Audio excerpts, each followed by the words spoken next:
You're watching The Sports Objective, the podcast for Pirates. That stadium is going to be rocking, and heaven help whoever walks in there to play us. Sustained effort and violence, you play your ass off.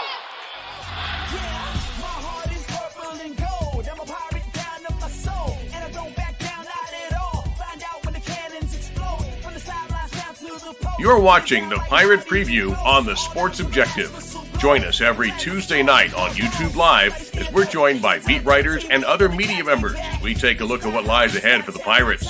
Now, here are the guys. It is a first down.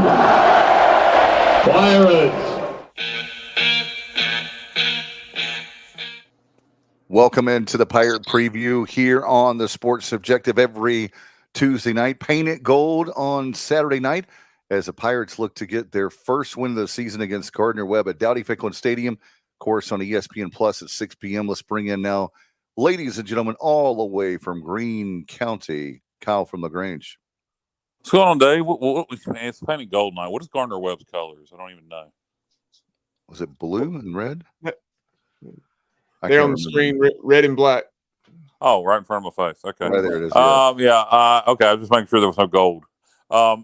Yeah, painted gold. Yeah, maybe a lot of yellow raincoats out there.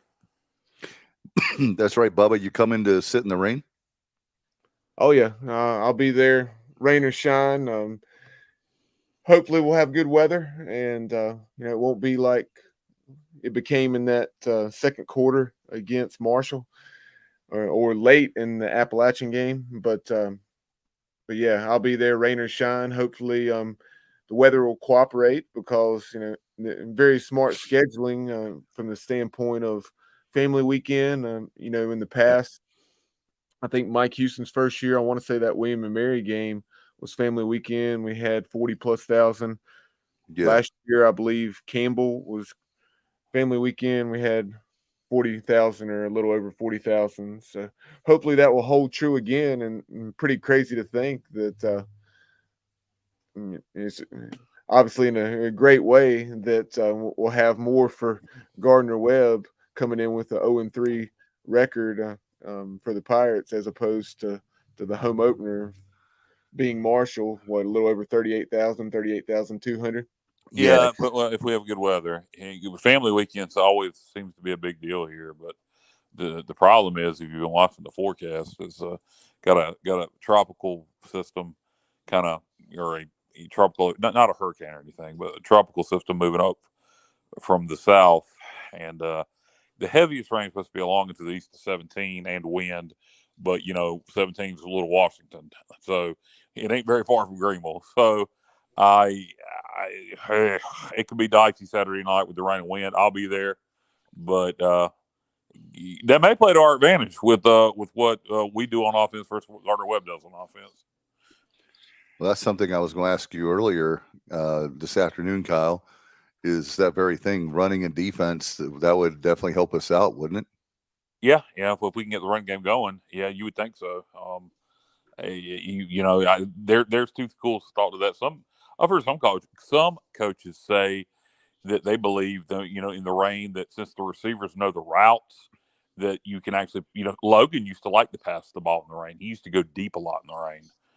Because the receivers know the routes and the DBs don't, and it's easier for the ball to get lost in the rain. But in terms of traditionally, yeah, you think defense and running is what wins nasty weather games. And we'll talk a little bit more about what Gardner Webb presents from a run defense standpoint, and otherwise later on when we have a conversation with Phil Constantino. He is the play-by-play voice of Gardner Webb football on their ESPN Plus broadcast. And then we also have 8 or 9 minutes with Trey Lamb, his weekly press conference with the Big South / Ohio Valley Conference. So do those two leagues merge this year? Correct. And we'll get his thoughts on the on his team's 1-2 start. He really doesn't feel like, even against App State, but especially these last two games, that they have played particularly well. They beat Elon. Elon's a pretty solid FCS program. Yep.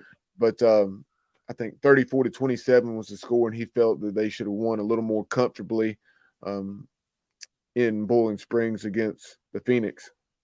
Yeah, and I watched the end of their game against Tennessee State. Tennessee State hit about a 50-yard field goal to take the lead late and to hang on to win that game by a point. And Tennessee State's they've been known to pull off an upset or two over the last few years. I remember I think it was Vandy they upset a couple years ago. So not a bad football team there. But Gardner Webb, man, what I've pointed out, Bob, I don't know if you have the scores in front of you, but what was the score against App this year? I know my point is their last 4 games against FBS opponents, they've been in all 4 of them. Yeah, correct. And their score against App this year, pretty sure it finished 45-24, but that's very deceptive. As Mike Houston pointed out in his weekly press conference today, they were leading 24-21 with 3 or 4 minutes left to go in the third quarter. And then App did what it needed to do there late in the third and throughout the fourth to win by 3 touchdowns. But yeah, very misleading score there. A little bit like our game against Marshall from that standpoint. That some App folks that I talked to saw 31-13 and thought Marshall had just controlled the game, which wasn't the case at all. Yeah, and last year they lost to Liberty, and you guys remember how good Liberty was, 21-20. Oh, yeah. They lost to Coastal, who we obviously played in the bowl game. I believe that score, I remember from last year, was 27-23. And then they lost to Marshall last year, 28-7, which is also, respectable, as good as Marshall was last year. They were a 9-win football team. And I think that was a 14-7 game there early in the fourth or something or perhaps late third. The Marshall put away, yeah. So yes. it'll probably be a full quarter game Saturday. Look, Odd Sharks. Bubba found something tonight on the internet. Odd Sharks, their computer predicted score. Bubba, can you put that on the screen, or can you just tell everybody what Odd Sharks has predicted based on their computer? Gardner Not Webb. a spread. Right, not a spread, just their computerized projection, if you will. Gardner Webb 32.8. East Carolina 24. Yeah, and if that happens, oh my God, I don't. Let's not even go there. Yeah, let's not. Yeah, please don't. We're doing very well, and we are. I'm talking about us. I'm not talking about the team. I think for me, guys, I don't know about you, but I've been thinking about it a lot, and every play in the playbook. I don't care if they know them or not. Let's go ahead and throw it at Gardner Webb. They know him. I mean, I'm just saying, make a play. I don't know. I'm just saying, go for broke, do something. Yeah, I would prefer we run plays we know. I'm being silly, but I'm just saying, it's just frustrating with what my point is. They keep doing the same thing over and again. Got to be established to run against these guys. You got to. And if you can't, oh boy. I'm not taking anything away from Gardner Webb. They're a good football team. They made the FCS playoffs last year. Yep. We just gave their scores against FBS opponents. But you got to be able to establish a line of scrimmage against those guys. That will be a really long day if you don't. You're right, Kyle. And to that point, let's take a look at what they've allowed on the ground against App State, Elon, and Tennessee State. App State ran for 150 yards against Gardner Webb, and Nate Noel, by comparison, he ran for 190, 195 against the Pirates. Mm-hmm. Averaged, I want to say, is about 7.5, 8 yards a carry at least. I think it was his best day ever as an Appalachian State Mountaineer. So Nate Noel, by comparison, granted, first ball game of the season, but 24 rushes for 117 yards. So a good day, but definitely not the day that he had against us. And then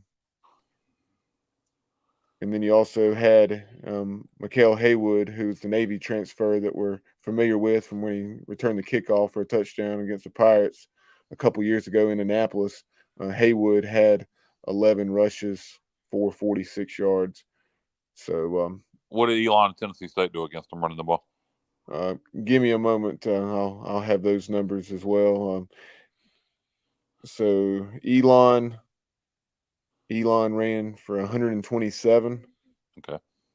And Tennessee State, in that 27-25 loss to the Tigers, Tennessee State had 120 rushing yards. Okay, so they're susceptible to the run, but they're not getting gashed. Yeah, so. And what are people passing against them 4 yardage wise? So we just dig all deep into the stats, Bubba.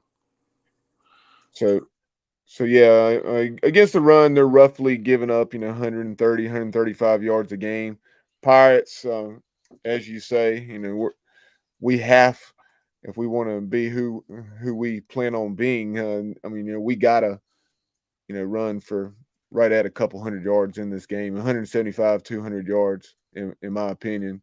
This could be a game, perhaps, maybe we'll see a breakout performance, and not only by Rajay, but by Javius Bond, and then get Marlon Gunn going. Marlon Gunn, Yes, has done very little to this point through 3 games. That's probably one of the bigger surprises to me, on just how little. I think Marlon Gunn has rushed for about 30 yards or something. Yeah, not much. Nobody's ran for much. Coach Houston indicated today in his press conference that we would see both quarterbacks Saturday. So I wonder if there's a plan to utilize Mason in the run game this week. That would be my guess. Yeah, I mean, isn't it Kyle? You had that great point about Mason being a part of a Wildcat, especially goal line situations, different wrinkles that we can put, any wrinkle that we can put in there instead of the blase. I think one of the Facebook friends I had put the 1903 offense of Mike Houston. They're like, wow. Well, I will say this about our offense, and part of it's creativity, part of it we're just not executing, part of it is talent, and part of it is penalties. And yes, we do need to be more creative offensively, but when you're getting penalized a lot of pre-stat penalties, stuff like that, you don't want to overcomplicate things anymore. So everything kind of works together. So I just think you got to be. I think you just got to be more creative when you call the plays. There's you're running on first down every time. It seems like it gets predictable. Coach Houston's frustration, obviously, in the staff, it comes in with the pre-snap and post-snap penalties, with the false starts and things of that nature. And then because also, they're not effort penalties. Right. And so that's what he was saying, that it was perhaps minimally better on Saturday, because out of our, I think, 9 penalties, you had at least a couple that were intentional grounding and things of that nature, but yes, he said this is very atypical, and something that they're hard at work to correct, especially those selfish penalties, and I won't call the player out, but and there was not a flag thrown on this play, because officials apparently didn't get the best of look at it, and this player was able to hold back, but apparently, something was going on there with the PAT. I didn't get the best of look, but someone on the interior, nearly threw a punch, and fortunately, he held back, because I was like, wow, they about got ejected, and the coach grabbed a hold of him and pulled him to the side and lit into him pretty good coming off the field. Well, at least he held back, so that's good. We can't beat ourselves. We're not good enough to beat ourselves. I don't mind a holding call every now and then. There's holding on every play, and a lot of times, to me, things like holding penalties are effort things, and that just means you're trying hard. I remember a lot of Ruffin McNeil teams, despite the success, were highly penalized, and people used to complain about it, and it didn't bother me, because they were effort penalties. So you hate to see any penalties, but effort penalties you can deal with. What you can't deal with is stupid, unnecessary crap where it's a lack of focus or lack of, can't control yourself. Right. Some of which we saw in 2015 in his final season, which was where there was some definite frustration, but we'll steer clear of that. And Honestly, Bubba, if you go back, Ruffin McNeil's teams were like that almost every year. People just didn't care as much because we were winning. But a lot of them were effort penalties. There wasn't a lot. There was more stupid penalties in 15, but I remember, man, one year it seemed like every damn time we snapped the ball, maybe it was 2012, we would have a holding call. But so what? We won 8 games. Yeah, and obviously Dave, you're on mute, but then the offense that we ran at that time and the way we sure you didn't want to be in those situations, but a little easier to pick it up compared to we don't have as much margin for error now. Correct. You cannot beat yourself. We're having a tough time, scoring when we're not penalizing ourselves. So. When you're scoring 10 offensive points per game, and then averaging about 260 yards per game, and then you have 90 to 100 yards in penalties, it's really a sore thumb. Yeah, that is unbelievable. And not to deviate too much, because we're talking about the Pirates, but just a number that boggled my mind, and it's crazy that they still had a chance to win the football game, and really kind of perhaps blew the game. Some folks said that. I didn't get to see all of it because I was sawing logs, but that Colorado State game. Colorado State nearly beat Colorado despite 17 penalties, and then 8 or 9 of those 17 penalties were personal fouls. Well, let me tell you something, Bubba. When the wide receiver there from Colorado got knocked out of the game, they started flagging Colorado State if they looked hard at the Colorado players. It got out of hand. There was it was ridiculous. Yes, Colorado State blew that game. They had that game won. And you give Colorado credit, but they had that game won. They were up by, God, I want to say 11 points with like 6 minutes to go in the fourth quarter. Right. So bringing things back to the Pirates, as far as Gardner Webb's offense is concerned, Coach Houston really talked about the tempo, the way they spread you out. Very much, I think Kyle may have already mentioned this, like UCF and now Tennessee under Josh Heupel, with the tempo, like I mentioned, but then also the way they spread you horizontally and get those receivers out near the sideline, make you defend 53 and a third. And it's going to be interesting. Their quarterback, I want to say Matthew Caldwell's his name, 6'4". I want to say 215, 220 pounds. He's a transfer from Jacksonville State, and this is his second year in the program there at Gardner Webb. And they're throwing it 45 to 48 times a game.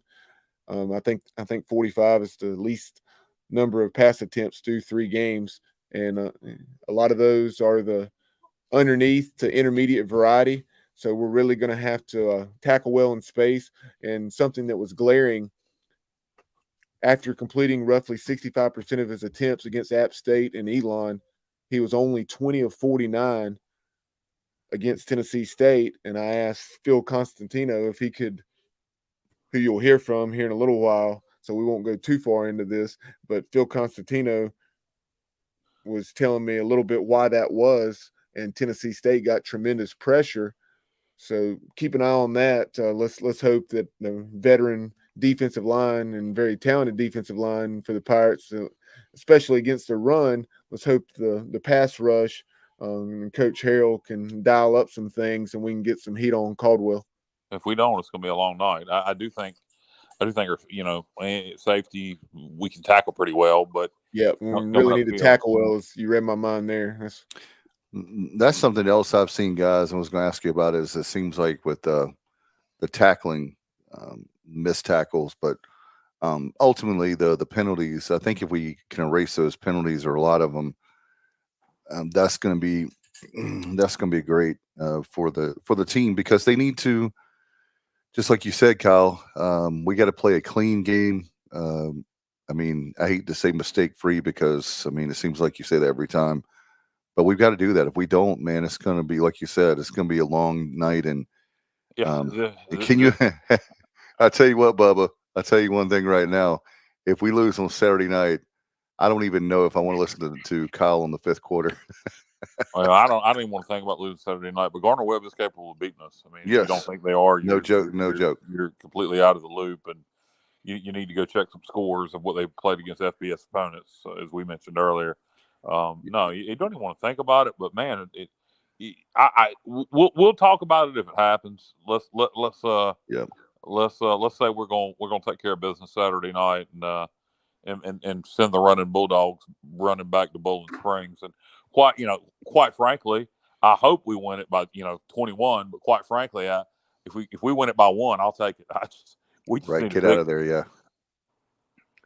Yeah, that's the great thing, Kyle. Is that's the thing is it sounds like coach speak, but all we have on the clock right now is Gardner Webb, and we got to start there. And then from there, if you win the Gardner Webb game, you can go on the road. You have a 50-50 game with Rice, and maybe you can find some way to win that. And all of a sudden, you're 2-3. This Houston team. Kyle, you brought this up, what was it, 3 years ago, 21, somewhere around there, about how we always seem to start off slow with Houston, and then, where the offense is not necessarily slow, but I said it last year. Pretty much every year the offense has gotten better as the year's gone on. With the hiccup last year being the Houston game. Besides that, last year was also the case. But this year's beyond slow. This year it's non-existent. I mean, we have the worst offense in all of FBS, literally. 130 teams. Yeah, exactly. And we're 130 out of 130. So that's depressing. That's well, that's I've never. like stuff. No. In Mo, we can at least score points. We just couldn't stop any damn body. We couldn't. We literally. I mean, somebody would put 50 points on us at drop of a hat, but right. We could score points. Hey, Bubba, put that up for JR. Johnny Robertson's the best.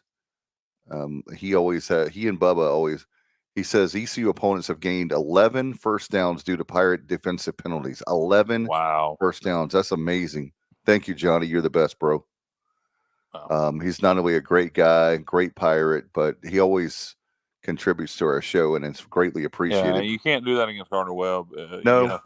Saturday night, or we're going to have problems. Yeah, I wanted to ask you guys this and forgot last night, so I'll go ahead and ask. Is it lack of, I guess maybe the experience, but is it to the point of Bubba, Kyle, when you were talking about effort, is it trying too hard, that you're trying so hard to win that you do the penalties? I mean, I know it depends on what the penalty is. I mean, when I say an effort penalty, I mean, like holding is effort. I mean, that means you're trying to make something happen. Right. So a defensive hold, sometimes the penalties are good. Look, sometimes it's better to get a 15-yard penalty than give up a 30-yard pass. Right. So sometimes on defense, penalties can be good. But a lot of the penalties on defense, some have been effort penalties, some have been personal fouls. Face mask, and you could argue face mask is an effort penalty. I doubt very often you intentionally grab a face mask. But, when I say effort penalties, yes, some of it can be trying too hard. Yeah, because you're trying to make a play. Right. Those aren't the penalties that concern me. It's the other crap that concerns me. Like the false starts, the late hits, that kind of stuff. PI when it's not needed. To me, that's not effort. That's stupid. Right. So.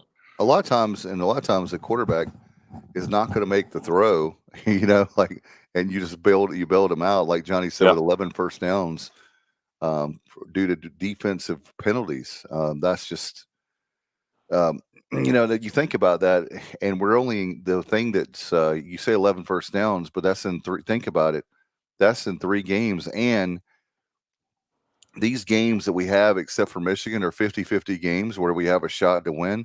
We have no shot to win if we keep having all these penalties. It keeps the defense on, for example, those 11 first downs, you're keeping the defense on the field more, and you have the offense that can't stay on the field. Yeah, the biggest, the three glaring things, obviously, that we got to fix are the penalties. We got to get better quarterback play, and we got that. The offensive line has got to be able to block the quarterback, and we got to be established to run. I see some talent on the offensive line. They're just not playing together as a unit yet. Bubba, do you think we got enough talent on this offensive line that they can come together before the season's over, hopefully sooner than later, and be a decent O line, or do you not think the talent's there? We look talented on the O line. Based on what I know, not seeing them every day in practice, just having seen them in games and what I've read and seen on film from prior to arriving at East Carolina, I think so. But yeah, it's certainly very, very frustrating. That I think it shows you a couple things. One, what we lost, but then also, how much of an eraser Keaton Mitchell could be, where you didn't have to create as much movement and or get as much movement and create as big of a running lane. Yeah, that's what I was going to ask you. There's two theories when you have an O line that's struggling to run the ball. You can have a big bruiser that can go make yardage on his own, or do you want a speed back that you don't have to hold the block long so you can get through that hole fast and go? I'm kind of like you. I think if you got a guy who can you don't have to hold your block as long. You can get through that initial hole and go. You would think Bond or Gunn could do that. Mm-hmm. Yeah. And when are we going to see Green? If Bond, or if Rajay's had his moments, Bond is young. He's going to get there. Gunn, has Green had a carry yet? I don't believe so. He had those 2 receptions late in the game at Michigan for 15 or 20 yards, I want to say. But I talked about my surprise that Marlon Gunn only has, 25, 30 yards rushing or whatever it is through 3 games. I would have, if you'd have told me that Gerald Green would not have a carry in the first 3 games, I'd have probably lost a lot of money there as well. No, it doesn't. That kind of stuff doesn't make any sense to me. I mean, I guess unless there's something we don't know. Yeah, exactly. That's going on behind the scenes that warrants him not playing. I mean, obviously with the way we've struggled on offense, find a spark. Yeah. And you mentioned something. I want to see us throwing to the running backs more. You talked about throwing it to Green. I think that's a position. I know Rajay can catch the ball. I know Marlon can catch the ball. I think we've seen Bonds can catch the ball, and we know Green can. We utilize running backs more in the passing game. Let's get some. Let's throw some screens to the running backs. I love doing that. I love seeing that defense. Well, especially when you think about it, Kyle, that's your room in the running back room. We are loaded at running backs, loaded. Nobody can convince me otherwise. Oh no, yeah, I think we do have talent at running back. I agree with you, Dave. So utilize them. Yeah, no, I agree. I mean, hey, put Bond in the slot and get him out in space and throw the ball to him. Hey, exactly, Kyle. It's a situation where we do have. I know what Andrew was saying last night, but I do believe that we have playmakers, but I think that we also have to get them the ball and create situations where it's not the same, look each and every week. And I think when you're talking about Bond, when you talk about Gunn, all of them. We have playmakers at receiver. At running back. At receiver, as I think more what Andrew was alluding to. Jalen Johnson has shown he can make some plays. Besides that, Hatfield is as fast as it gets, but he just can't catch the damn ball. If he could learn to catch the ball, he'd be a hell of a wide receiver. And then Chase Sowell, the kid from Colorado. He looks like he could be something. He made some really nice contested catches against Appalachian State the other day.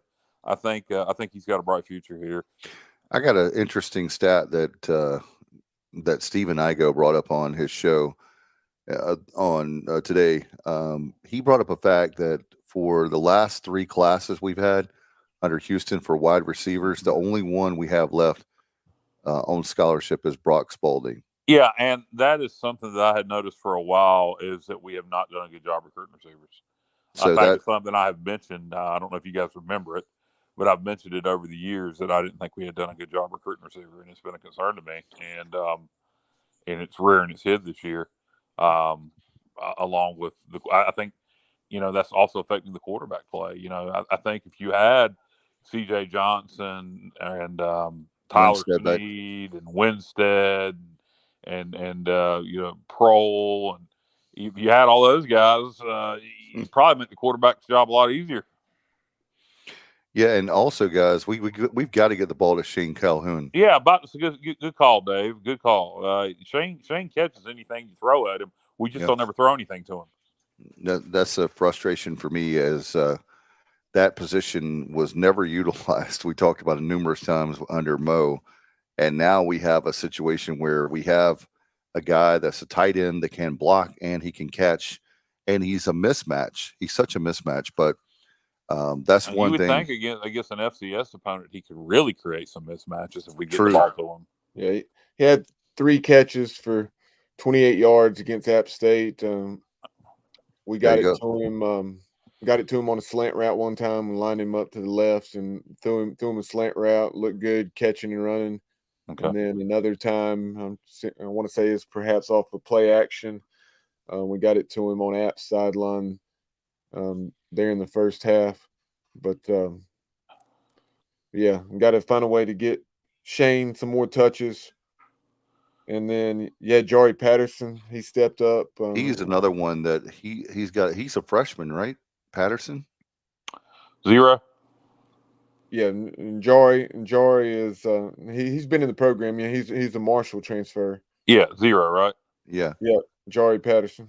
Yeah, he's the one I really that like him.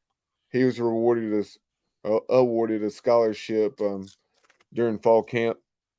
That's right. I did hear that on Pirate Radio. Jalen Johnson had 3 for 41. Had the big catch early in the game where great job by Alex getting rid of the ball and hitting him on I think it's a deep out route or perhaps a corner route. Yeah. And what did Sorrell do? Sorrell. So how do you say his name?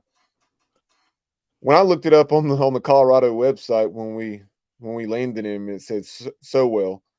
Sowell. Okay. So Chase Sowell, or as the coaches are saying, it's Soul. So I'll seek confirmation there on which it is. Well, the coach is Raji. Yeah. What's his yardage? I know he had a couple of 4 for 26. Yeah, but a couple of those catches were contested balls. Yeah. I remember he caught one that they reviewed, and Jessica said it hit the ground. And I said, no, he had it on his leg the whole time, and it stayed a catch. So. But going back to Marlon Gunn, Chuck Saye says, what happened to Gunn? To my knowledge, I don't think he's been battling any type of nagging injury or anything. But he's had 12 carries for 50 yards. So when he's carried it, not bad, but not what we would have expected to see, or at least what I would have expected to see through 3 games. If you tell me 12 carries for 50 yards, that tells me he needs to get lathered up. He can get him the ball more. What about the very I lost my train of thought. Go ahead, guys. Sorry, it'll come back to me in a second. Okay. But yeah, he's got to get the ball more. He's one of many guys who got to get the ball more. I mean, we got to get the ball in the guys' hands who can make plays. And Marlon Gunn definitely has the ability to be a playmaker. I know what I was going. We appreciate Zach Coble chiming in saying hasn't the Marshall transfer also had several key drops? I mean, a lot of guys had drops, but that's kind of what I was alluding to. Without mentioning those drops, I was just talking about Jari stepped up and had a much better game on Saturday against App State, and that was a great sign. Hopefully that will continue against Gardner Webb. Yeah. I know what I was going to ask you guys. Coach Houston, help me out if I missed it, if it doesn't seem, if it's happened, maybe not a lot. But you guys remember when he talked about we'd have a 2 backs in the backfield, a 2-back set? Has that happened? Yeah. We've done it. We've done it, just not a lot. Okay, Yeah, we did that's it. We first. did it some against Marshall because I was surprised. I started elbowing my dad. I said, "Hey, look, we got 2 backs in the backfield here." I missed that, but I was wondering about that because with the talent we have at running backs, and we can get more guys on the field, and then they have to guess which, not necessarily a wishbone or anything like that with the option, but just trying to do something. Let's do something different. What we're doing is not working. Well, Something else, another question I wanted to reference on Johnny Gardner a few minutes ago said gold hats this weekend. hey, one of those shouts needs to get off As those we other have a children. sibling fight here, but gold hats this weekend, and according to what I'm hearing, that will not happen. Gold helmets, at least not That was something this weekend. I said way back in the summer that we were going to have gold helmets. What Yeah. happened? And who knows? We may but you would think if we're going to break them out that It would be for the this gold out. weekend. Yeah. And we may, just based on what I'm hearing, that's not going to be the case. Who's your source, Bubba? You gonna let him out, Bubba? You gonna let your source out in the equipment room? Okay, Yeah, Bubba's Bubba paints all muting the the helmets. mic until the fight's over. Yeah, and Or either he's just ignoring my question, one or the other. maybe that. How about this? Here's a stat for you while Bubba's the Pirates only have 3 plays of 15 yards or longer in the second half of games. Their opponents have 15. The Pirates have 3 touchdowns with an average length of 4.33 yards, and their opponents have 14 touchdowns with an average of 24.93, almost 25 yards. Johnny, you're the best, man. I tell you. Yeah, Not suck. the kind of stat, but not the kind of stat we want to see, Johnny. But that kind of tells the story, doesn't it? Yeah, we lack big playability to this point, and when you're lacking big playability, obviously that means that you have to run more plays and Right. and have longer drives to score. And with that being the case, it requires a lot of consistency and precision with execution. And needless to say, that's been anything but what we've been through 3 games. We've been highly penalized and lacking consistency, and that's why you haven't seen those 9 plays, 75 yards, 9 plays, 77 yards like we did twice in the first half against App. So hopefully that we'll take that to another level. Obviously, 14 offensive points has been the most that we've scored thus far, and we're going to have to double that on Saturday, I think, in order to win, or at least close to doubling it. I'd like to double it and then go ahead and keep up with that couple of defensive scores a game.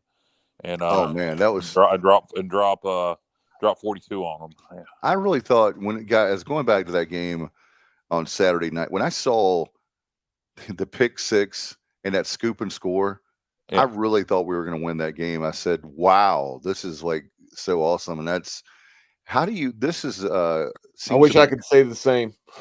Oh, you didn't think we were going to? No, not at all. I thought it was. I was fired up and glad that it happened, obviously. But at the same time, I had zero confidence because of how poor we were executing offensively. I thought App was going to do exactly what they did and grind us into the ground with their run game. Bubba, if we'd have been up 21-10 at halftime, if we hadn't goofed up. Yeah, that's an excellent point. Yeah. That's something I was going to bring up last night, and I had to step away for a minute. That was talk about a momentum swing. Yeah.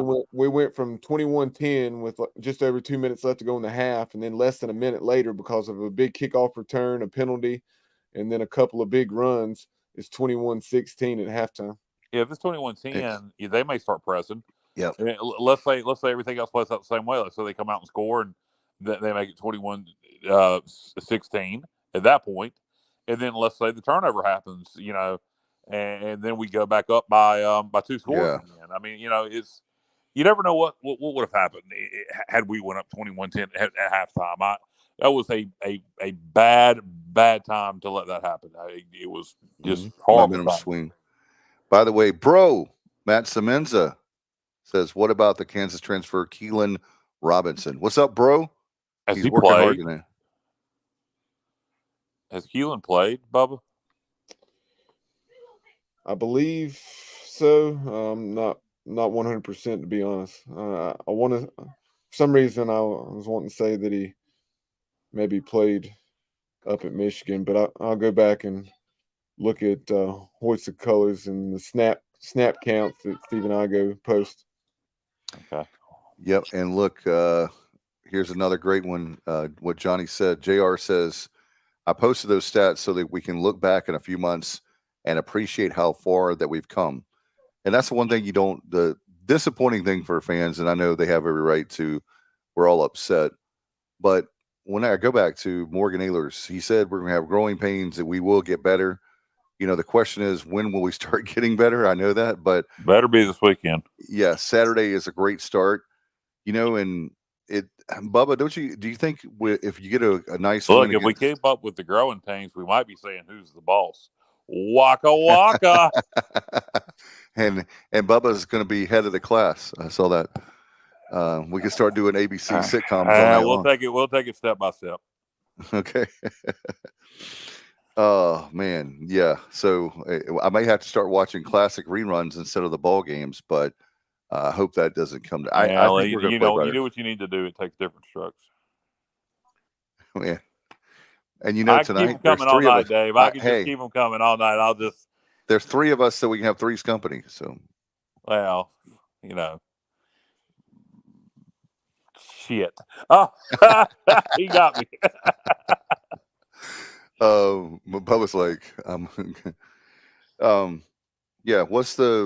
So you get a nice win against Gardner Webb. How about this one? Jessica helped me out. Well, we Three's Company. Well, at least we're not perfect strangers. That's right, and hopefully we never become like the sequel, Three's a Crowd. There was a sequel there was a spinoff of Three's Company. Yeah, it lasted like one season. That's why I did not know that. It was not good. That's why you don't know anything about it.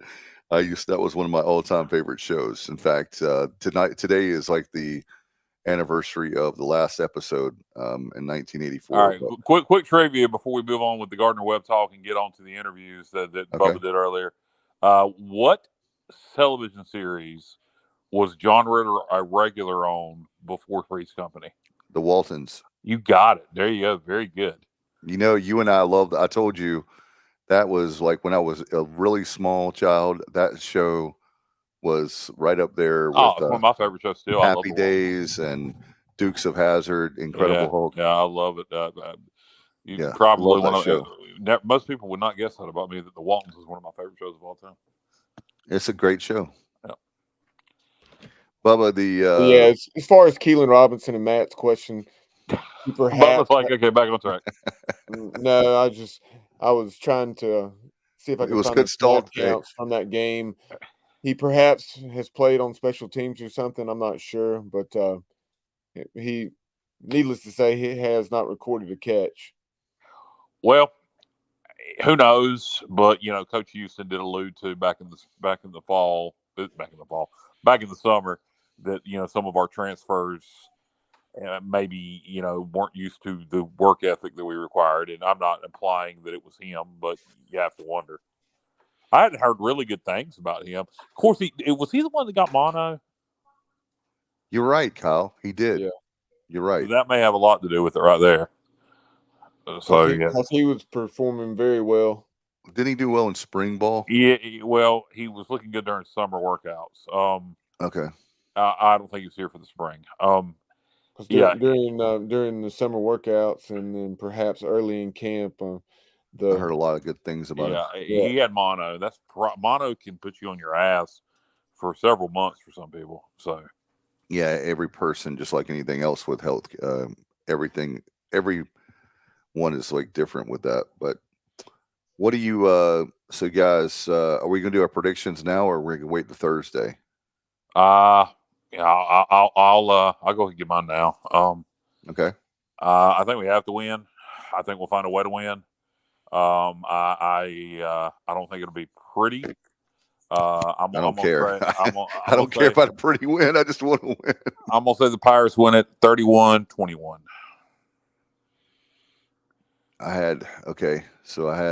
I'm going. Put it away late.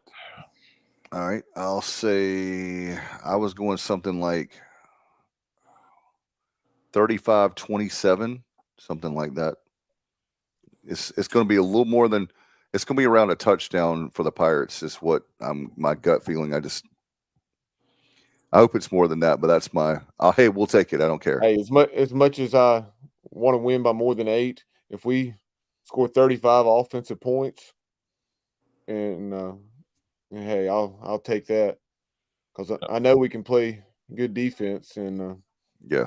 It's a little bit different challenge from a defensive standpoint. So, yeah, if we can put up 35 offensive points, that would be very encouraging. Hopefully, it would be more like 35-17. But that would be awesome. I'd rather have that score any day, Bubba. I just feel like it's going to be too close. Hey, Kyle, here's another one for you. Too close for comfort. Another sitcom for you. I'll go. Let's see.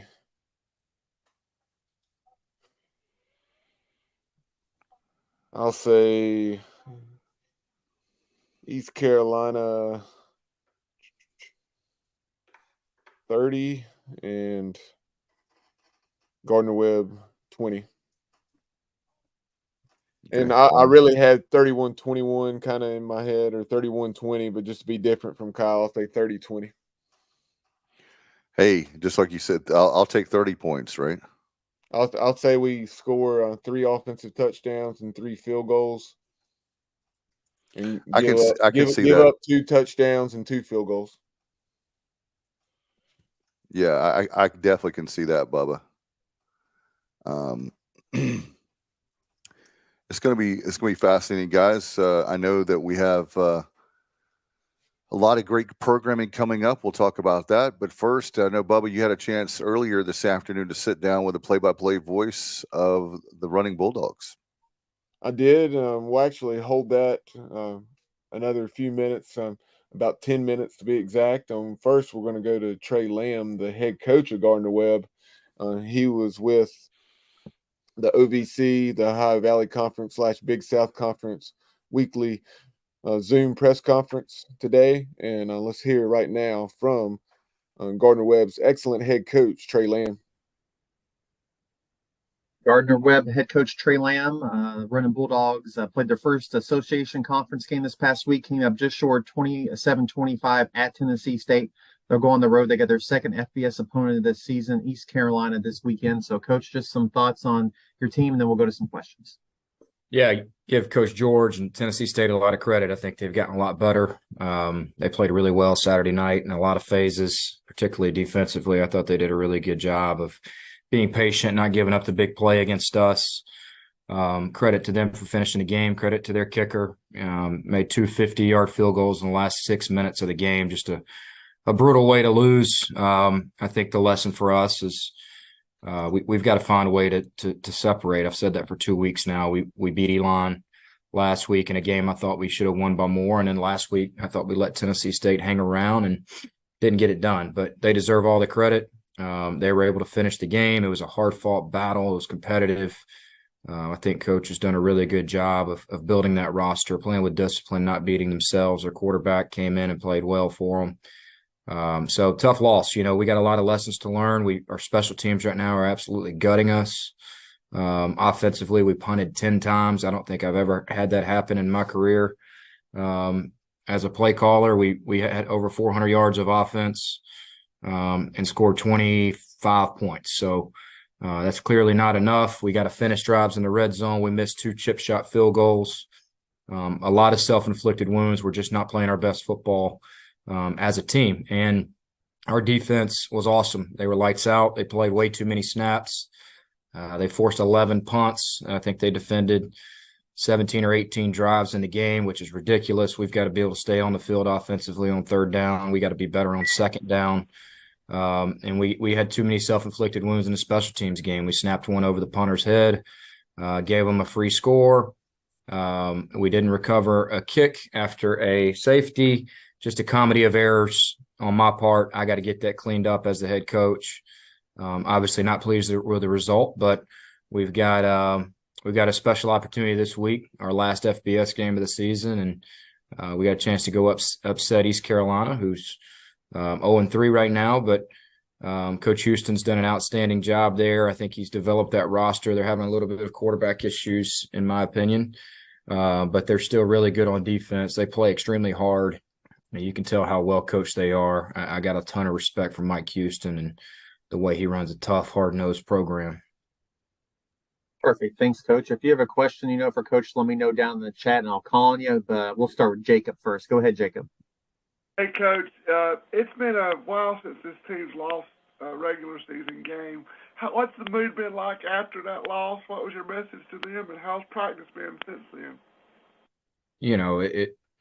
It's terrible for 24 hours. A 6 o'clock kick in Nashville. We got home at 7 a.m. when the sun was coming up, Eastern time. Brutal bus ride home after losing on a last-second 50-yard field goal. You start questioning yourself. You question your calls. You question all the what-ifs that could go on in the game. But at the end of the day, we have to get over it. And we had a great practice last night, a very enthused practice. I was proud of the way our kids responded. We understand last year, guys, we lost to Elon in a very similar game in week 3. And then the next week, we got beat 45-14 by Mercer. And we go on to win 7 of our last 8 games to have a great season. So the message to the team last night was that's a speed bump. We must learn from it. You either win or you learn. And we were in great spirits last night. Our coaching staff got to work Sunday morning right when we got back. And we've had a good 2 days of preparation, and we'll be ready to play this week. I can promise you that. Coach, do you have any kind of injury update on Justin Franklin, when he might be available? And if so, what does he bring to the team that will not be able to stretch the defense out a little bit? Yeah, we're certainly beat up there. Justin's not going to be available this week. That's hurting us. A freshman all-conference receiver, hadn't played in really 2 seasons now, just dealing with the ankle injury. It was a bad one, and he's just not back to where he can help us yet. And then, we're banged up in the tight end room. But it's football, man. Injuries happen, and it's my job to get the best personnel on the field and put them the best chances to win on plays and move the ball and stop them on the other side. So that's coaching. That's what I get paid to do, and we'll get that done. Even though East Carolina's 0-3, they're still on the FBS level. What kind of effort is it going to take, and what do you need to do to pull off an upset Saturday? Yeah, it's a hostile environment. They have great fans. They've got a great stadium. I've actually never been to a game there, so I'm looking forward to seeing it. They do a really good job defensively of really harassing you and making you uncomfortable. They blitz a lot. They're coming from all over. They're not very consistent in the fronts that they play. It's a very hard week to prepare for defensively, and then offensively they're gonna throw the ball down the field. They're gonna put you in some conflict with their skill, and we know how good the skill can be at the FBS level. They're big up front.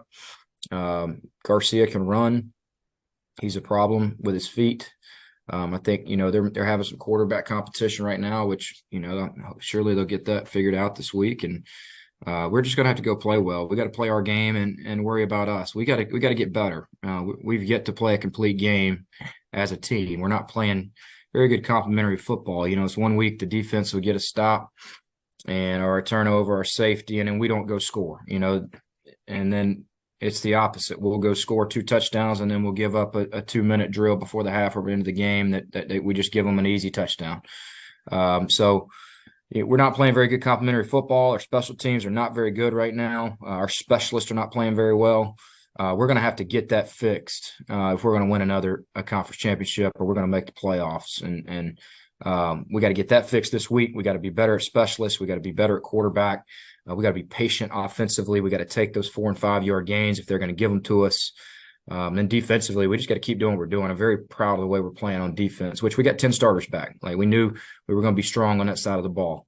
But they've even gone above and beyond, and I think our defensive staff's doing a great job of getting those guys schemed up each week. And offensively, we got to help those guys and not put them in bad spots. So I think the key this week is going to be taking the football away like always, valuing the football. We got to hit on some shots, some trick plays. We got to play better in the special teams game, and I think we'll be in it. I really do. All right, thanks, Coach. That's all from me. If anybody else has questions, let me know down in chat. Coach, you talked about, you did get some offense. Nari he averaged 8.9 yards per carry on 17 carries. Can you talk about that and getting the run game going there a little bit? Yeah, the stats are a little skewed because we snapped one over the punter's head for a 62-yard loss that goes against the offense. So, we had over 400 yards offense. It wasn't like we weren't moving the ball. We were stalling out. When we got to the red zone, we missed 2 chip shots. We turned it over on downs. We score the first drive, 4 plays. We get a turnover 3 plays later, and we go 4 and out in plus territory. The issue, we rushed for 180 yards.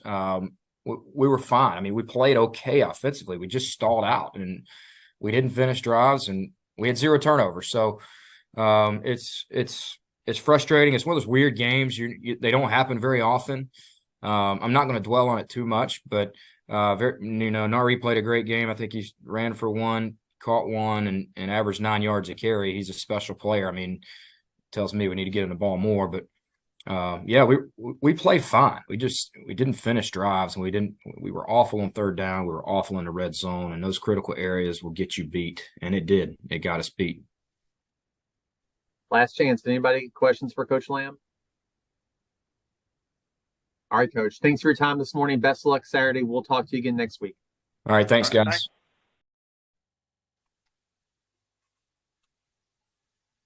There you have the thoughts of Trey Lamb, Gardner Webb's very talented and highly thought of head coach, and he'll bring a solid football team to Greenville on Saturday.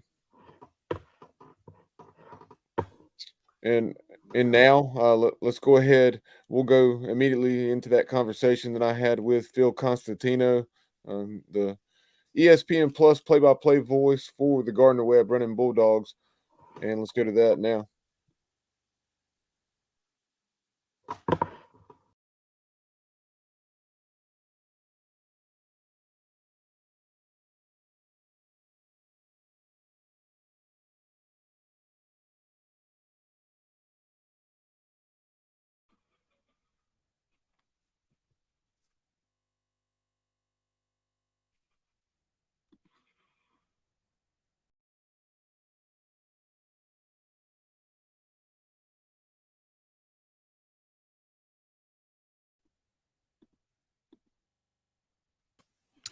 Some technical difficulties there. We'll see. It was working fine when I tested it before the show. If you want to carry on for a moment, Dave, and I'll see if I can figure it out.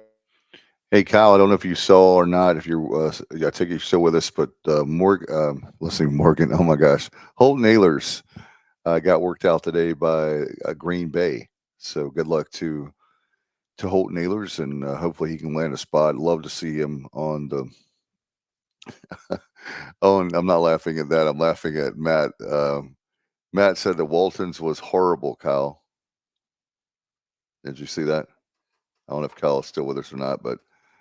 Come on, Matt. Come on, bro.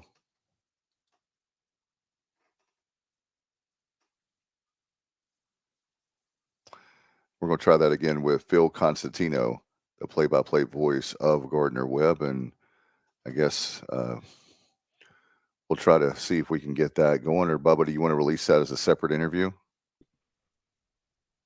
I think we'll be okay. Just carry on for a moment. Okay.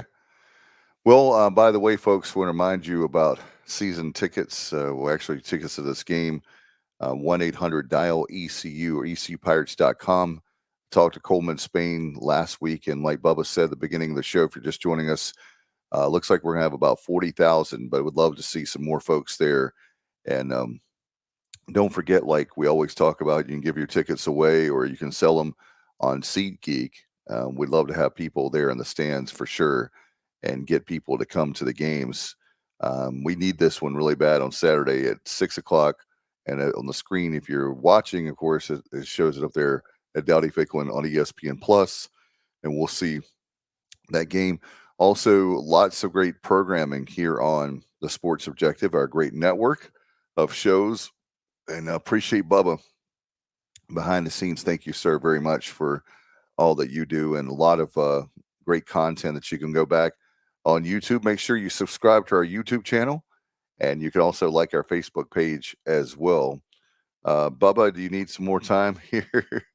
We're right at an hour, but want to remind fans also, don't forget about the Pirate playback, and that'll be on Sunday nights at 8 o'clock. So hopefully on Sunday night we can cheer and talk about a great win. Dave, you've never been short on words. Come on, no, I'm kidding, but I'm gonna try this a different way. If not, we'll release this separately if we're unsuccessful. All right. Well, I know you've worked hard on this, so technology is great when it works. It has nothing to do with Bubba. He does a great job. So we're going to try that again to see if we can get that interview Bubba did earlier with Phil Constantino, the play-by-play voice of Gardner Webb, the Runnin Bulldogs.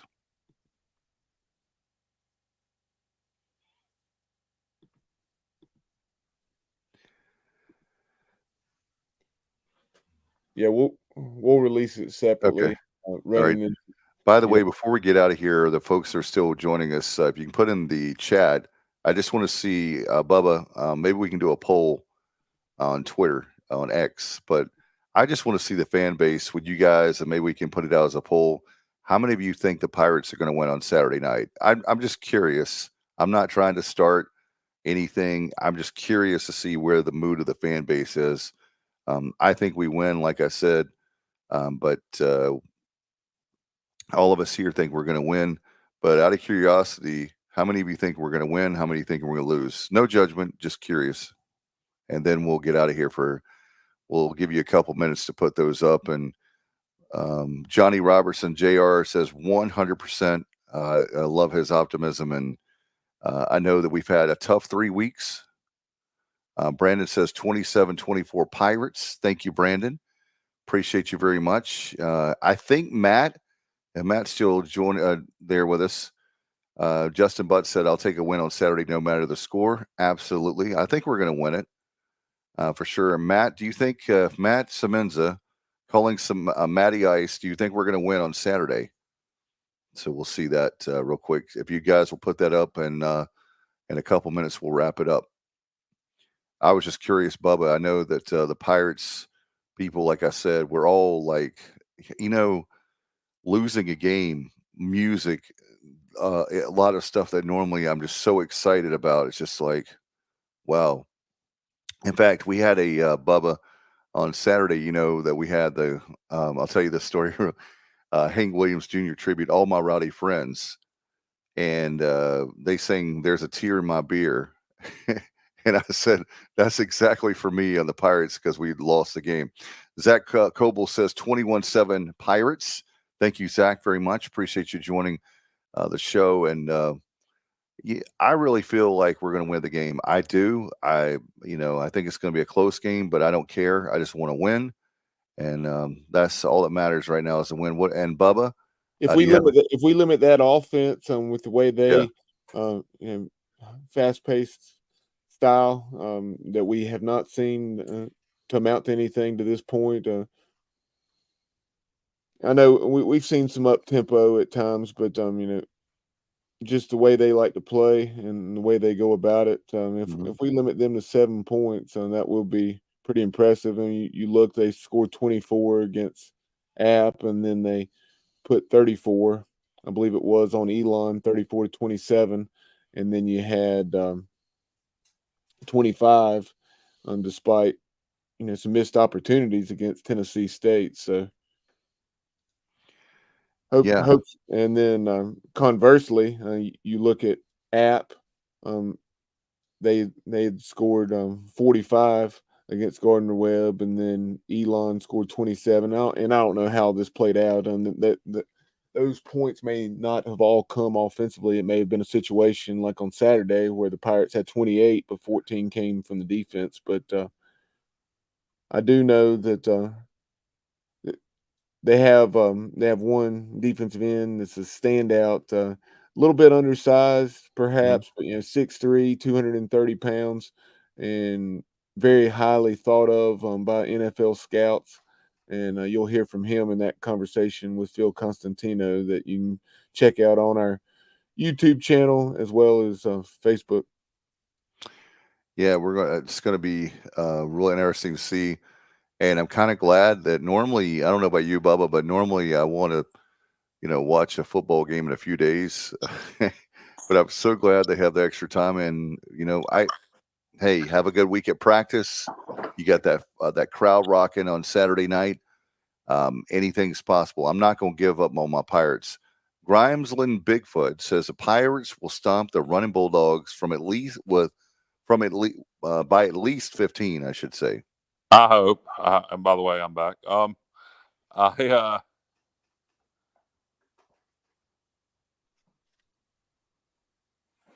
You there, Kyle? Yeah. All right, we lost you. Can you hear me? Yeah, now we got you. Okay. The Phil Constantino interview came up on the screen, so I was wondering if I was in lag mode. But the Grimesland Bigfoot, I hope you're right, but I'll take a 3-point win. Hey, what if we A get 1-point win? Yeah, exactly. That would be fantastic. We'll see how it goes and see how it plays out for sure. All right. So we're ready to go to the interview now? For some reason, you guys see what I'm seeing, then I'm pressing play on the screen there and adjusting the volume. For some reason, I don't understand why, but because I tried it pre-show and everything, exact layout that we have currently on the screen, and everything was working just fine. So,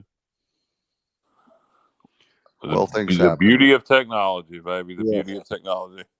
No doubt. Well, what we'll do is we're going to release it as an individual interview. He's going to try again and see if we can get it Oh, up. okay. And then if it doesn't work, then we'll just release it after the podcast on its own. That sounds good, Kyle. As far as the crowd, we're hearing 40,000. Any hope to have more than that, or you think we're going to be lucky? I think it'll be less because of the weather. If the rain. weather, if we get a break on the wind and the rain, then if we get 40,000, that's tremendous, and hopefully that'll, the team will play well with that kind of crowd after an 0-3 start. If we get wind and rain as forecast, I'm expecting 20-some thousand. But hopefully the weather holds out. Man, yeah, as you guys know, just like back in that 2019 game against Gardner Webb, the only other time these two programs have met, a 48-9 Pirate win. Two programs that were in much different states at that time. You had East Carolina roll up 574 yards of offense, 365 on the ground, and I think there was 34,188 at that game. But you know how Pirate Nation, some of our smaller crowds at times can be our loudest crowds, because those individuals really want to be there. In the elements. So hopefully that will be the case if it is a 25 to 30,000 crowd because of the weather. Yeah, no doubt. And I just hope there's no lightning. I swear to God, if we have a friggin' lightning delay. No.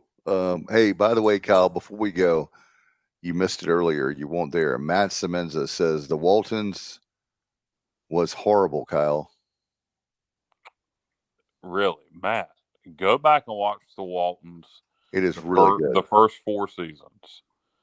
Don't forget the later seasons. The later seasons weren't. And right now on the Pirate Preview, very excited to be rejoined by the play-by-play voice on Gardner Webb's ESPN Plus broadcasts and an administrator there at Gardner Webb University, Phil Constantino. Phil, welcome back. Bubba, good to be with you. Thanks for having me. No doubt. We had you back on, or had you on back in the summer as we previewed the Runnin Bulldogs, off to a 1-2 start, but played App State very competitively as we thought they probably would, and led that game late in the third quarter before App State was able to pull away in the fourth. And then you picked up a very nice home win against the Elon Phoenix before losing a heartbreaker last time out against Tennessee State, following on a 50-yard field goal as time expired, 27-25. So tell us about the season to date for the Runnin Bulldogs. Yeah, if I'm being honest, going all the way back to the first week, 3 games in, I think everyone in that locker room, including head coach Trey Lamb, would tell you that they're disappointed in how they've played. And I think even had they beaten Tennessee State, and somehow that 50-yard field goal doesn't go in, that they probably equally would have told you they're disappointed in how they played. So let's start game one against Appalachian State. Lead late in the third quarter, multiple leads in the third quarter, it gets away from you. FBS game, you don't expect to win. You're a multiple touchdown underdog. Trey Lamb told the media after the game, this is the traditional script in the FBS FCS games. You either get blown out early or you're in it and you kind of fade a little bit late just because they have more depth.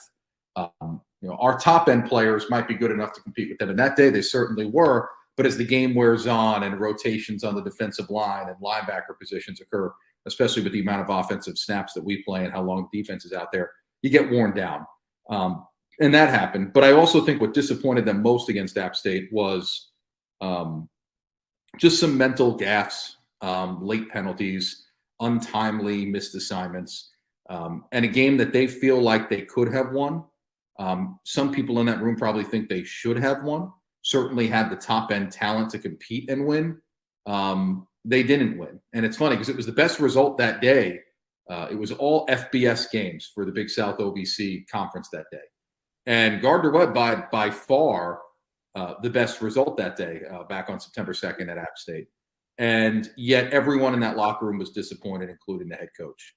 I think that shows you the championship mindset of the program. I think it shows you just how far this program has come in 4 years under Trey Lamb. So that was game one. You don't expect to win. You'd like to win. They think they could have, maybe even should have won. That's how well they played for the first nearly 3 full quarters.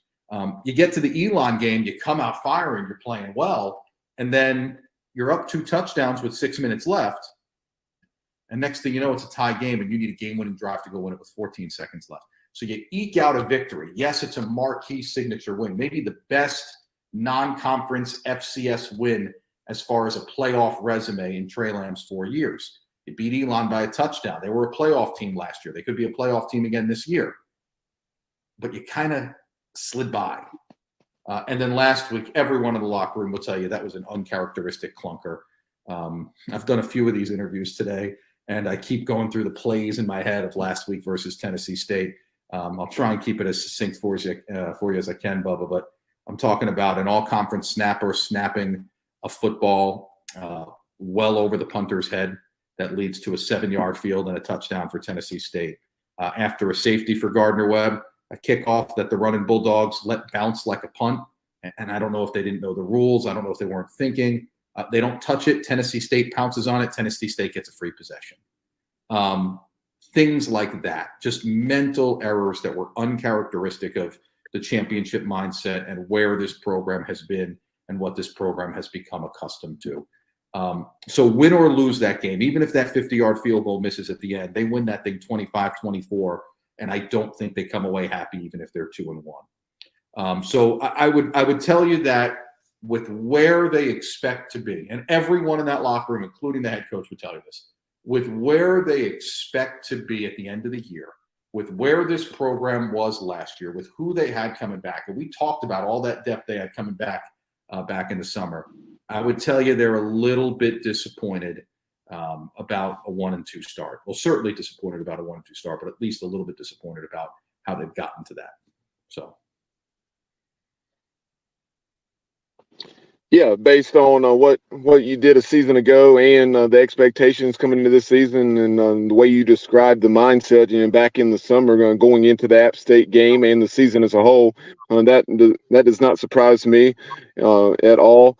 And at quarterback, you have Matthew Caldwell. He's an Alabama native from the town of Auburn. He's a transfer from Jacksonville State, was in the program a season ago. Through 2 weeks, 2 games, he had completed 66% of his passes against Tennessee State.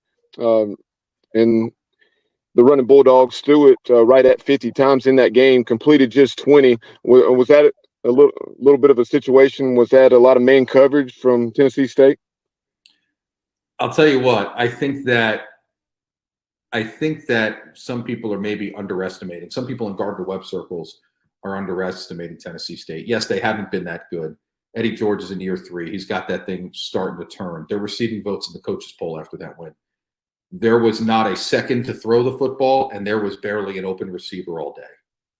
I don't blame Matthew Caldwell one bit for that loss. I actually think you're coming off of a season in which you're trying to replace a 2-year starter, Bailey Fisher, at quarterback, who had been in college for 5 years, who had been with Trey Lamb even prior to his time at Gardner Webb when the both of them were at Tennessee Tech. Bailey was the conference's player of the year last year in the Big South. That's not easy to replace. You and I both know that you need a quarterback to win. And at our level in our league, you need a quarterback that can run to win traditionally. And it's hard without a running quarterback in the style of the Big South to win.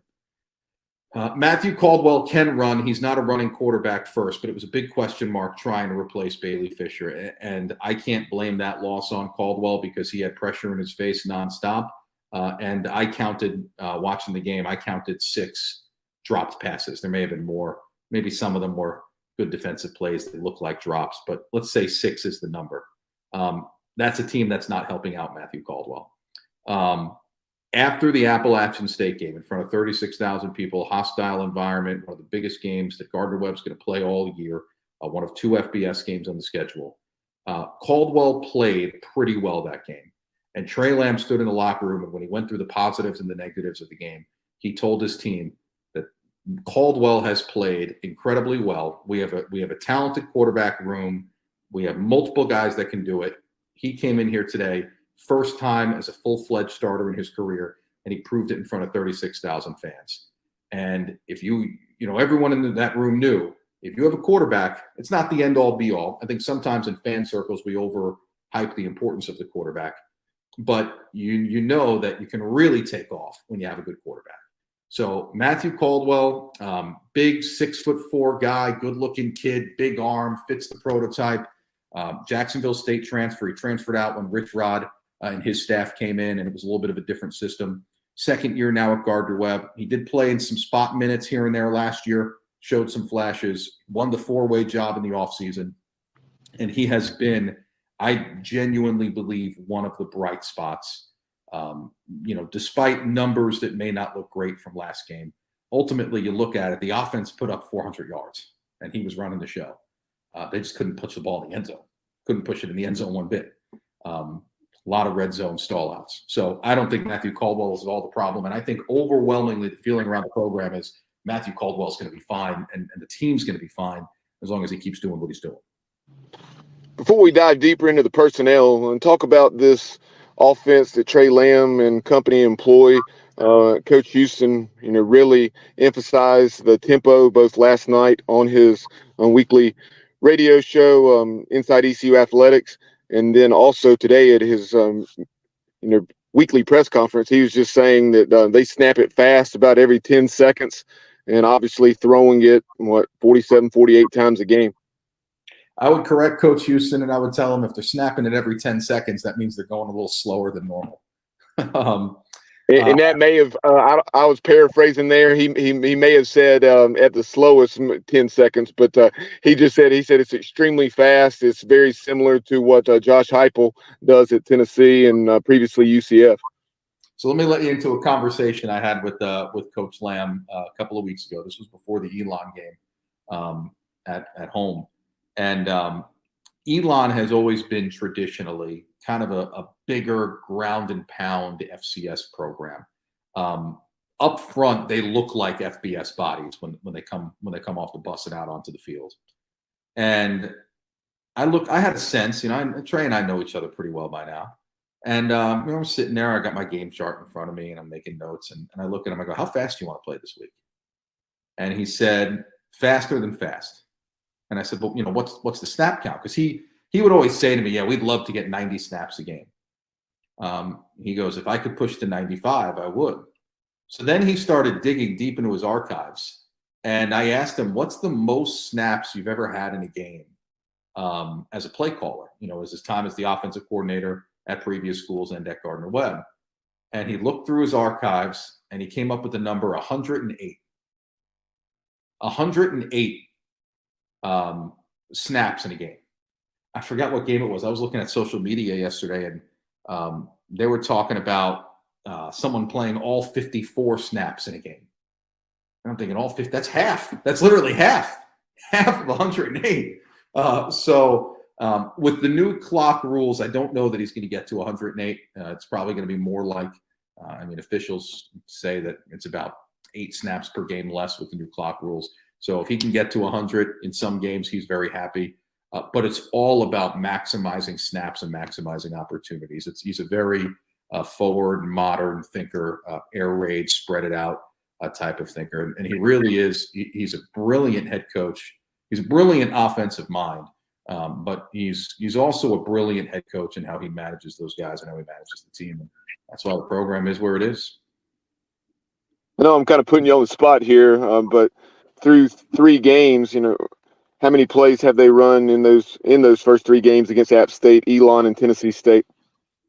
Oh, you are putting me on the spot. I don't have that. I don't think I have that written anywhere. I do know that I remember going through. Okay, I know the Elon game was 91 because we did a coach's clicker segment after with the touchdown. The game-winning touchdown was the 91st snap of the game. So he's in that range still, even with the new clock rules. I vividly, specifically remember.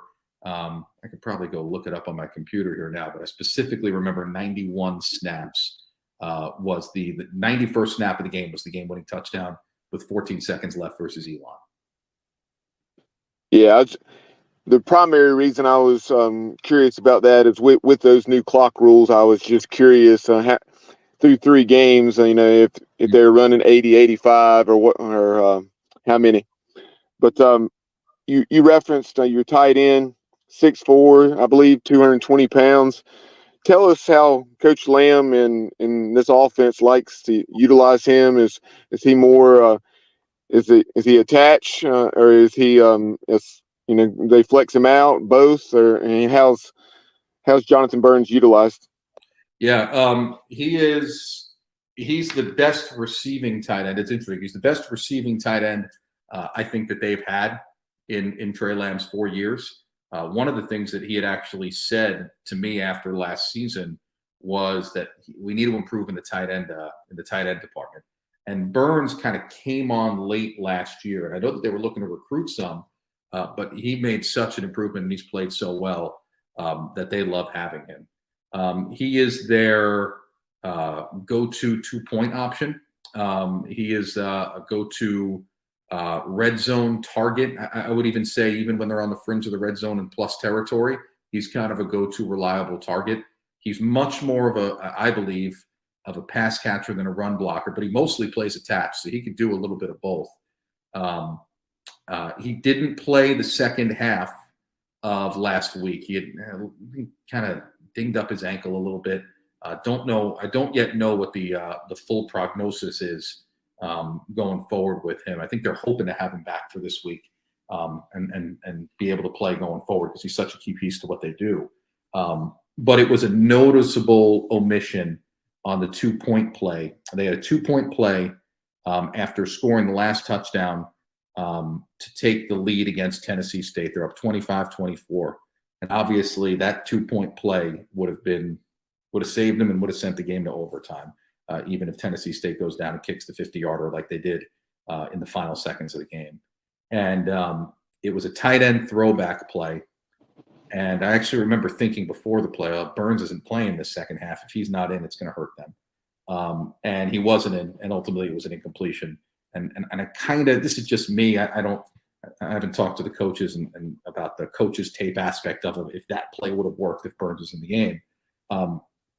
But I get the sense the result may have been a little bit different if Burns is in the game. He's that kind of a reliable, steady hand, runs good routes, and is a really good pass catcher. So they would like to utilize him as long as he's healthy. We'll see how much of a go he gives it. But ideally, they would like to utilize him a lot. In addition to Burns, tell us about some of the skill talent that Matthew Caldwell has to distribute the ball to. Kareem Page at wideout, and then also at running back. It's been Gaither and Brown. Yeah. Wide receivers, Kareem Page and Brennan McGuire. McGuire, who just joined the program this year, have really stood out. Outside of that, I think they're still trying to find some of the wide receiver depth. That was a position that was really deep for them last year. Trell Haywood graduated, TJ Luther graduated, and is now playing on an NFL practice squad, and was, both were all conference players. So that was one of the question marks going back to our talk in the summer. And I think they have some parts there, but they're not fully yet clicking. But those two, Kareem Page and Brennan McGuire. And I would venture to say that potentially the two best offensive players that they have, period, are the two running backs. Nari Gaither got off to a little bit of a slow start, but you see the numbers, 150 yards rushing, a couple of big gashes in the state. He gets his legs under him. He gets rolling, fifth-year senior, former All-American. He's fine. You don't worry about Nari Gaither. Jaden Brown, who burst on the scene at times last year as a freshman, they expect him to make a big jump this year. He actually had 3 total touchdowns and was the Big South OVC Offensive Player of the Week back in Week 1 against Appalachian State. He's a big-time player. Both Gaither and Brown, big-time players in the passing game as well. They'll split him out wide. They'll hit him on swing routes out of the backfield. The offense this year to fit Caldwell has been a lot of dink and dunk, use the short passing game, and that involves the tight ends and the running backs a lot. You'll see this probably a little bit on Saturday. They've experimented with this at times. It's not traditional for Trey Lamb, but he has put it on tape this year. 2 running backs, they'll go with it. They'll try it out. They'll see. That's his way of trying to get what probably right now are his 2 best offensive players on the field together. And if you have them, good coaches, they kind of adapt to what they have. And if this year that's what they have, you have to use it. And so those two guys, Jaden Brown and Nari Gaither, if they can find a rhythm with the 20 personnel, I guess, then they'll be fine. You referenced in the Tennessee State game, Matthew Caldwell didn't have time to throw at times. So what can you tell us about that offensive line? The offensive line, I think, is a little bit of a work in progress. It's anchored by Gabe Thompson at center. Just a phenomenal kid. He's on the student athlete advisory committee, student government. One of those kids that's really involved in all things on campus. Just a great human being. He's a 5th-year guy, and he's the real veteran at center. The other positions, I still think they're trying to work a little bit on the right guard spot. They have a grad student, Kyle Schneider, there. He's been hit or miss throughout his career. I still think they're working. That's a little bit of a work in progress. I still think left tackle, Jaquan Adams has been starting at left tackle, is a little bit of a work in progress.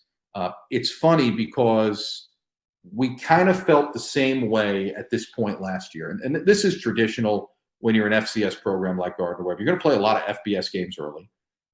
And similarly, last year, they played tough FCS games early. And the schedule's really hard. And at this point last year, there were a lot of question marks about the offensive line. And then ultimately, they rattled off an unbeaten conference slate. They went 5-0 in the conference, and they won the Big South. And I do wonder, maybe we're a little bit alarmed because it was a conference game versus Tennessee State in this new Big South OVC association this year that didn't go well on Saturday. But I do wonder if settling against like competition and that offensive line is going to be fine, because we had very similar questions last year at this current moment going into Week 4. And ultimately, they were figured out enough to win a conference championship and then win a game in the FCS playoffs. So, shifting over to the defensive side, tell us about the Runnin Bulldogs there and what we can expect to see. Obviously, East Carolina has really struggled offensively. The Pirates have just scored 3 offensive touchdowns, and one of those is a 3-yard drive after the defense forced a turnover deep in Marshall territory. So needless to say, it's been an immense struggle for the Pirates thus far, right at or near the bottom nationally in most offensive categories, having scored just 10 points per game. When you take away those 2 defensive touchdowns against the Mountaineers. So I think at face value, the Gardner Webb defense looks like it is struggling. 33 points per game allowed. That seems like a team that's struggling, right? But if you asked Trey Lamb, he would tell you, well, we should be easily scoring 40 points a game with the amount of snaps we play on offense. The offense stalling out in the red zone. The offense not completing drives. Specialists making mistakes that flip the field. And he said such actually at his video press conference this morning. Those are the things that are hurting us. The defense, we talked about it back in the summer. They returned starters basically at all 11 positions. Really, I think it's like 16 players with regular starting experience that come back defensively. So obviously it covers pretty much all 11 positions. All conference players at each level, multiple All-Americans. So the defense, I think at face value, looks like it's struggled. But if you really get deep in the weeds and watch the assignments and think about all of their big plays so far this year, and including that last game versus Tennessee State, 3 big plays, opening sack by Ty French, Ty Anderson forcing a safety, Josiah Wright an interception in the final minutes that at the time seemed like it iced the game. Those were all defensive plays. So the defense, again, I think some Gardner Webb fans are questioning the defense a little bit, but the defense is fine. It starts and ends with Ty French. He's a defensive end, 6'3", 230 out of Georgia. He's a senior. He has chosen to stick his entire career at Gardner Webb, even though I know some Power Fives were coming after him, and he's going to have a pro future. There are NFL scouts on the sideline at practices all the time looking at him. I talk to them every once in a while, and they say Ty French is going to have a shot. He's maybe a little bit undersized for the FBS level, but he uses his speed really well. At his best when he's a pass rusher, but they have experimented at times. They did this a little bit last year and maybe have shown it a little more on tape this year with 3 down linemen and him kind of roaming around and doing everything from zone blitzes to different stunts, dropping him in pass coverage. He is a menace. Pretty much in all 3 games so far, he has been the best player on the field, and everybody knows it, even against the FBS competition. Nobody can block him. To the point that I noticed this last game. So against Tennessee State, he opens first play of the game, sack. Second play of the game, tackle for loss. Third play of the game, traditionally, and I've had coaches tell me this about Ty before too. Traditionally, offensive line is pointing out the Mike linebacker, right? And that's how they get settled. No. In this case, they're pointing out this roaming defensive end who doesn't always put his hand in the ground and sometimes plays like a linebacker, kind of a hybrid kind of player. And they point to him and they yell 47, 47, and he stands there and waves back. He is the guy that everyone is keying on. If you can stop Ty French from getting pressure in the passing game, from plugging holes in the running game, eating up linemen, then you can move the ball on Gardner Webb defensively. The problem is most teams have really struggled over the last few years to do that. Taking a look at the kicking game, did notice your punter, I think on 9 attempts, is averaging about 36 and a half yards per punt. So tell us about that, and then also the rest of the kicking and return aspects. Yeah, so it's funny. I actually, me personally, I think I told one of the radio stations out your way this morning, I'm not worried about the kicking game. And then I went and watched back Trey Lamb's video press conference today, and he was not happy with the kicking game. And I think he is a little worried. Jay Billingsley, the place kicker, he's a known commodity. He was reliable last year. He's usually good in the upper 40s. Once you start getting to 50 yards, depending on the wind, it might be out of his range a little bit. But he can put kickoffs in through the end zone, and he, when he's taken, he's automatic on PATs, and he's pretty reliable on field goals. He missed 2 last game against Tennessee State. One of them came out low. I couldn't tell if it was blocked. The other one hit the upright. He needs to convert that. That was just a miss. But he's 4 of 6 this year. He's a known commodity to Gardner Webb fans. He's been rock solid for them before. I think he'll be fine. In the punting game, Austin Henley has been a little bit of a question mark. He had a couple of shanks, really no other way to put it, against Appalachian State that really hurt field position and ultimately let that game get away back in week 1. He's a solid player. He's been reliable before. He had, I thought, a much better game. Now, he punted the ball a ton. I think he punted it 10 times against Tennessee State. But he had a much better game this past week, including late in the game, a booming punt that put Tennessee State back on its 10-yard line to start their final drive. And I thought was more than enough of a cushion for the defense to hold Tennessee State out of field goal range and give Gardner Webb the win. And ultimately, they couldn't. So I actually think that these guys, they've been around, they're reliable. Henley's got to get some kinks out. They've experimented with different kickoff guys. They've tried Ian Sauter, who's a former NAIA all-conference player. He was battling a little bit of a nagging injury, I think, and so he's had a few kickoffs out of bounds. My guess would be they'll probably go back to Billingsley to take kickoffs as well here in the near future, just because he's been more consistent with touchbacks. The kicking side of special teams, maybe Trey Lamb's trying to send a message to his players. Maybe he genuinely believes that they have some concern. I don't know. But I think the kicking game is going to be fine.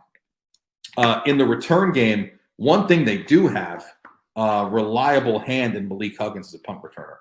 That has been something that they have worried about muff punts in Trey Lamb's time as head coach. And Malik Huggins is rock solid back there and has been able to flip the field a little bit. Kickoff returns will be likely some combination of Huggins, Jaden Brown, and Nari Gaither.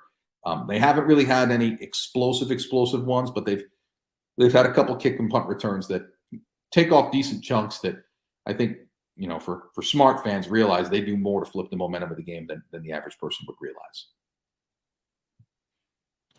One final note before we let you go. I know Nemo Squire, East Carolina transfer, is on that Runnin Bulldogs roster, and I see that he has a couple carries for maybe 10 or 15 yards thus far. So tell us where Nemo's fitting in. Could we potentially see him on Saturday? And is he factoring in maybe in the return game anywhere? Yeah, he's kind of the third running back right now. He's got a couple of handoffs, or a couple of carries, I should say, if you look at the stats.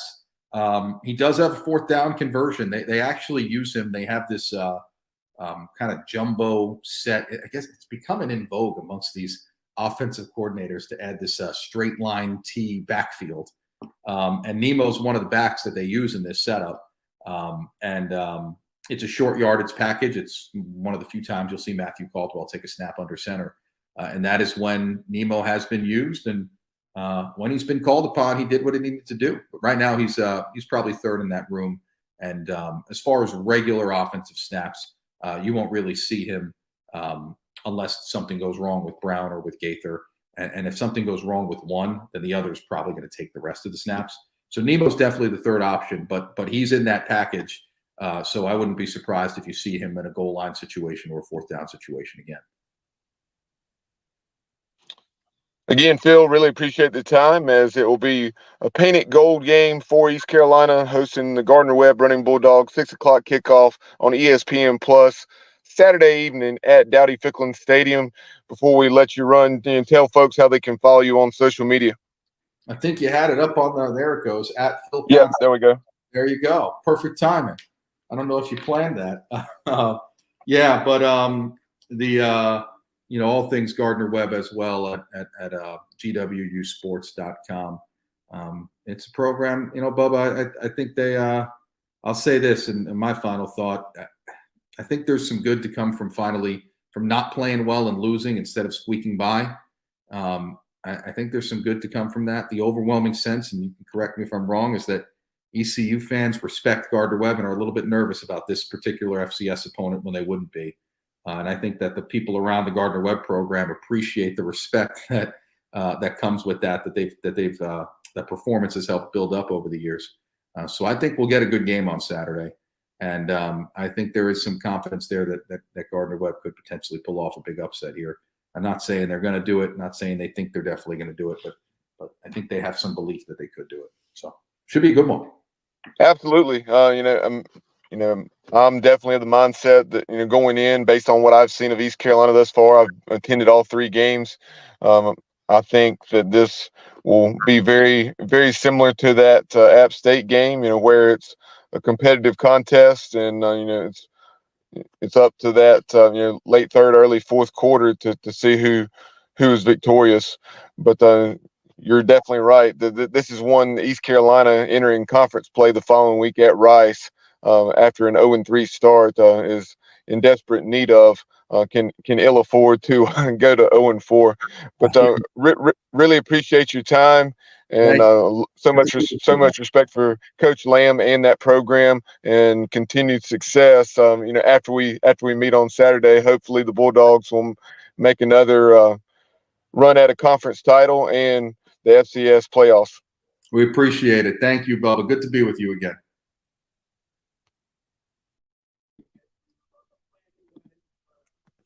There you have Phil Constantino, the play-by-play voice on the ESPN Plus broadcast for the Gardner Webb Runnin Bulldogs. Appreciate him spending a little over a half hour with us.